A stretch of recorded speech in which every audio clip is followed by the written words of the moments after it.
សួស្តីនេះគឺជាវីដេអូដែលបង្ហាញជូនពីការ install នៅកម្មវិធីដែលមានឈ្មោះថា TeamViewer ហើយកម្មវិធី TeamViewer នេះគឺប្រយោជន៍វាគឺយើងអាចប្រើសម្រាប់ធ្វើការ file transfer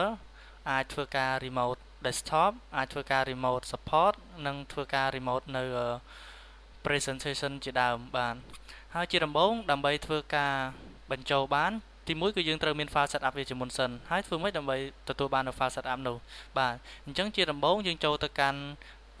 យើងបើក web browser របស់យើងជាមុនសិនបន្តមកទៀតយើងវាបញ្ចូលនៅក្នុង address bar ដាក់ថា www.teamviewer.com ពេលនោះយើងនឹងទៅដល់គេហទំព័ររបស់ website TeamViewer ហើយនៅពេលនោះយើងបន្តមកទៀតយើងចុចtab download បាទចុច tab download មកយើងនឹងទទួលបានទាំង tab ថ្មីដែលយើងដែលបង្ហាញពីការ download នៅកម្មវិធី TeamViewer មកប្រើបានហើយសូមបញ្ជាក់ដែរកម្មវិធីនេះគឺវា free មានន័យថាយើងមិនចាំបាច់ធ្វើការបង់ប្រាក់អីទេយើងអាចធ្វើការ download បានអញ្ចឹងយើង scroll ចូលមកខាងក្រោមមកយើងមានឃើញពាក្យថា download for Windows បាទអញ្ចឹងយើងចុច download for Windows នឹងមកបាទចុចមកយើងទទួលបានផ្ទាំងដែលអនុញ្ញាតយើងធ្វើការ download អញ្ចឹងយើងគ្រាន់តែ click download មកហើយធ្វើការ follow តាម instruction របស់គេមកគឺយើងនឹងទទួលបាន file setup នៅកម្មវិធី TeamViewer បាទអញ្ចឹងខ្ញុំសូម skip នៅចំណុចនេះដោយសារតែខ្ញុំបានធ្វើការ download រួចហើយនៅពេលយើងធ្វើការ download រួចហើយយើងនឹងទទួលបាន file ដែលមានឈ្មោះថា TeamViewer setup អញ្ចឹងដើម្បីបន្តខ្ញុំសូមធ្វើការ setup នៅកម្មវិធី TeamViewer ដោយ double click ទៅលើ file setup របស់វាបាទបន្ទាប់មកទៀតយើងធ្វើការ tick នៅត្រង់ពាក្យថា show advanced setting បាទយើង tick មកបន្តមកទៀតចុច next ចូលមកដល់ចំណុចនេះយើងត្រូវជ្រើសរើសចូលពាក្យថា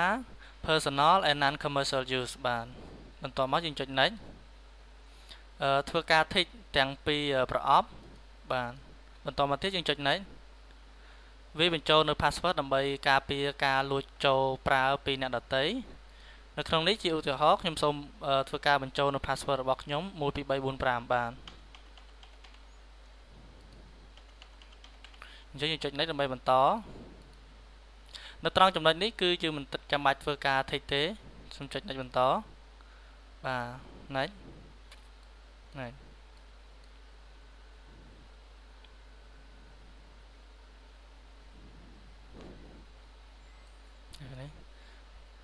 នៅក្រៅពេលដែលយើងធ្វើការ set up នៅកម្មវិធីរួចហើយយើងនឹងទទួលបាននៅកម្មវិធី TeamViewer